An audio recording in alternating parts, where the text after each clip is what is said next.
অভয়পুৰীৰ পিকনাপাৰাত drugs সেৱন কৰি থকাৰ অৱস্থাত ৰাইজে কৰায়ত্ব কৰে 3 যুৱকক। ৰাইজে কৰায়ত্ব কৰা যুৱক 3জন হ'ল ক্ৰমে সোনা উল্লাহ, মাজম আলী আৰু ইলিয়াছ আলী। যুৱক 3জনৰ পৰা ৰাইজে 2টা কণ্টেইনাৰ জব্দ কৰে। ঘটনাস্থলীত আৰক্ষী উপস্থিত হৈ যুৱক 3জনক আৰক্ষীৰ জিম্মালৈ আনে। উক্ত অঞ্চলত বিভিন্ন স্থানৰ যুৱক আহি ড্ৰাগছ সেৱন কৰে বুলি স্থানীয় ৰাইজৰ গুৰুতৰ অভিযোগ।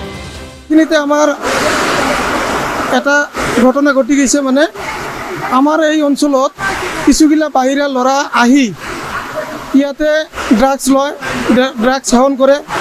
যোৱাকালিও এনেকুৱা ধৰণৰ হৈছিল। আমি ৰাইজে তেখেতক কৰায়ত্ব কৰি আমি পুলিচক সমজাই দিছোঁ।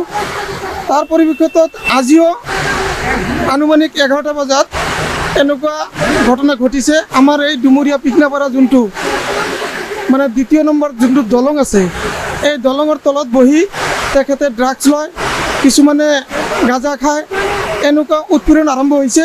গতিকে আমাৰ এই ডুমুৰীয়া পিকনাপাৰা গাঁৱৰ ৰাইজে আমি এটাই প্ৰশাসনক আমি নিবেদন জনাই আছোঁ যে প্ৰশাসনে যাতে ইয়াৰ পৰিপ্ৰেক্ষিতত সুব্যৱস্থা গ্ৰহণ কৰে আৰু যাতে দ্বিতীয় এনেকুৱা আমাৰ এই অঞ্চলত যাতে এনেকুৱা ঘটনা যাতে নহয়। তাৰ কাৰণে আজি 3জন ধৰা হৈছে।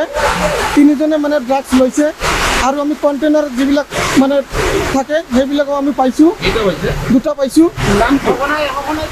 সঘনাই চলি থাকে, যিহেতু আমি 2 দিন যোৱাকালিও পাইছোঁ, আজিও পাইছোঁ। আমি সেইবুলি আমি অনুমান কৰোঁ যে ৰেগুলাৰ এনেকুৱা সদায় চলি থাকে বুলি আমি অনুমান কৰিছোঁ। তো যিয়ে নহওক আজি 3জন ধৰা হৈছে, কৰায়ত্ব কৰিছোঁ আমি ৰাইজে মিলি। সেই 3জন 1 নম্বৰ হৈছে সোনা উল্লাহ, তেওঁৰ দেউতাকৰ নাম আহমেদ আলী আৰু তেওঁৰ গাঁও হ'ল পিৰাধৰা একমখুৰ্দ। 2য়জন হ'ল মাজম আলী, তেওঁৰ পিতাৰ নাম হ'ল মুছলিম উদ্দিন আৰু তেওঁৰ গাঁও হ'ল নিউ পিৰাধৰা। আৰু 3য়জন হ'ল ইলিয়াছ আলী, তেওঁৰ দেউতাৰ নাম হ'ল এবাদ আলী, গাঁও হ'ল টাপট্টাৰী। গতিকে আমাৰ এটাই আহ্বান আমাৰ ডুমুৰীয়া পিকনাপাৰা বা আমাৰ এই অঞ্চলবাসীলৈ, যাতে আমি ৰাইজ সজাগতা হৈ এনেকুৱা ৰাইজেও পদক্ষেপ ল'ব লাগে।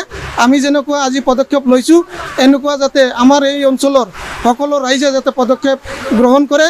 আৰু মোৰ বিনম্ৰ অনুৰোধ প্ৰশাসনলৈ, যাতে এই প্ৰশাসনে এখেতক যে আজি আমি কৰায়ত্ব কৰি প্ৰশাসনৰ হাতত আমি গতাই দিলোঁ, তেখেতৰ বিপক্ষে যাতে কঠোৰৰ শাস্তি দিয়ে, এইটো আমি প্ৰশাসনক আমাৰ ফালৰ পৰা আমি দাবী জনাইছোঁ। ধন্যবাদ।